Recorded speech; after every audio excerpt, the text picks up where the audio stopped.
teacher and classmates. Today, the group number 2 is going to talk about his project about Freshmarket from the decision 1 to the decision number 5.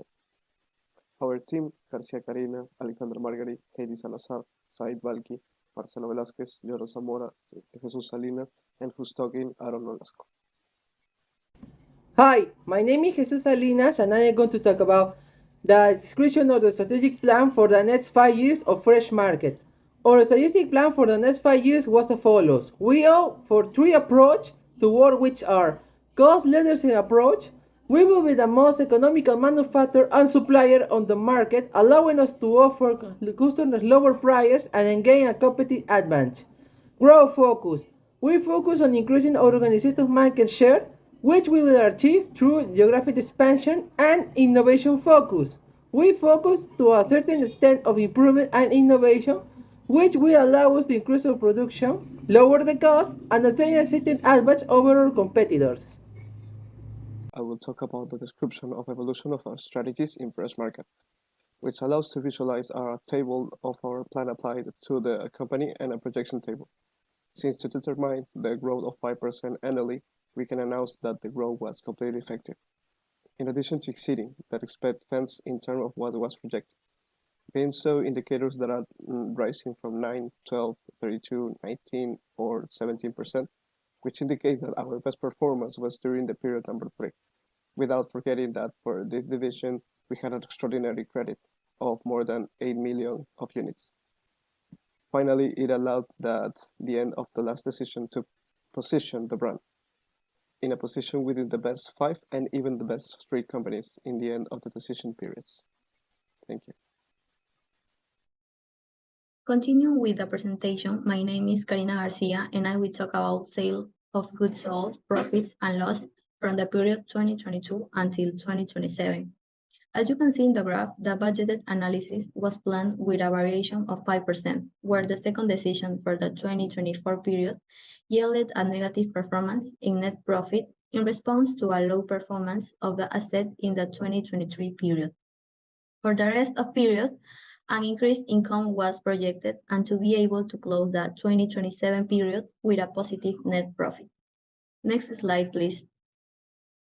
With respect to the real analysis, these values represent the financial results of the company for each mentioned year. The incomes indicate the total amount of money that the company has generated during each year. It's important to note that the results vary from year to year, and it can be observed that the net profit is positive in most of the years, except in the year 2023, where it shows a negative value as a response to a bad decision. A significant increase in logistic costs was obtained, doubling the cost of 2022, and this indicates a net loss for the particular year. Overall, an upward trend in income and profits can be observed during the years 2024 until 2027, suggesting growth in the company's profitability during those periods. Describe the evolution of your objectives and key results. The first product value, initial value in the 7.4, in ultimate period is a 8.2. The actual product value is a 7.4, in the ultimate period is a 8.7. Another distribution coverage project is an initial value 44%. The ultimate period is a 56.50%. Actual distribution coverage is a 44%. The ultimate period is a 54%. On the other hand, the project brand value initial value is 35. In the ultimate period is a 15. The actual brand value is a 35. In the ultimate period is a 72. Another project market share, the initial value is a 12%.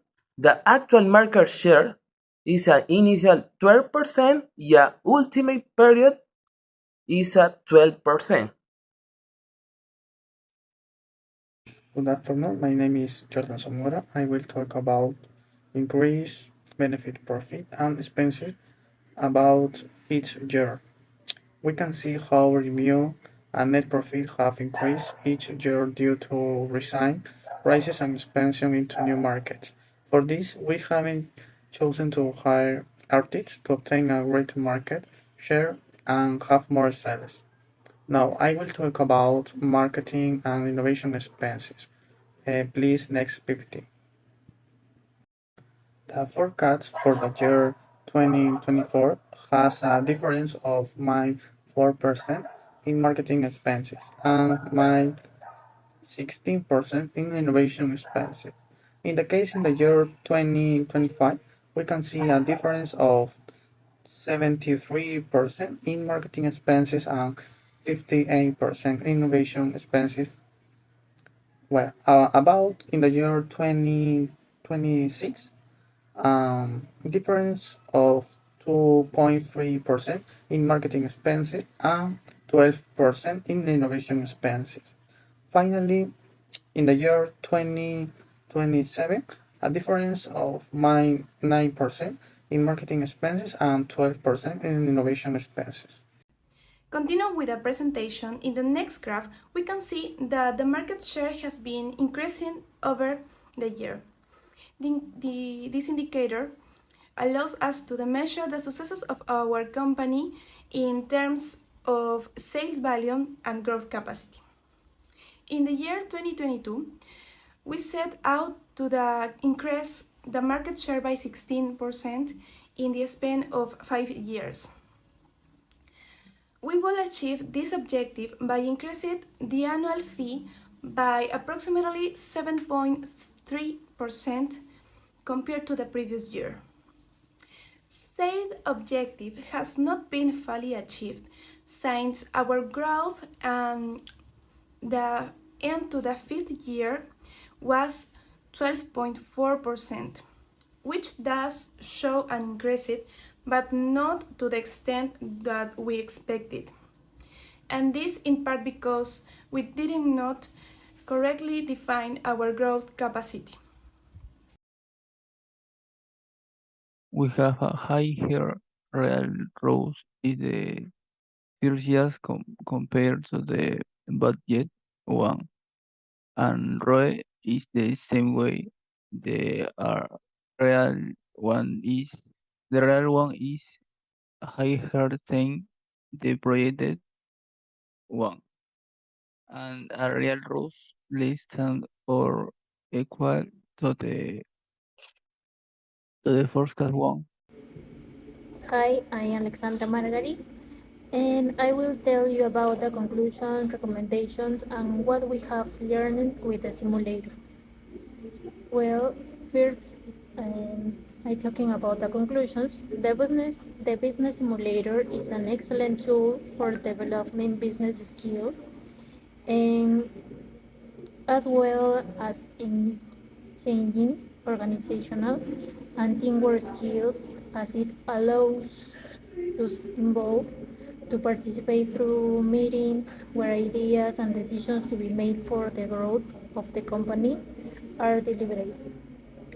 And in the recommendations, the key to be able to have better results in the company is to analyze in a detailed and exhaustive way each one of the dashboards where you can find all the information on the market and competitors, as well as important details of each region.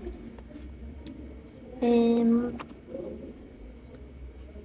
in the case of the what we learn through the decision making process of the course, we were acquiring business skills such as information analysis, user indicators, and application of strategies that allowed us to grow as a company and as leaders.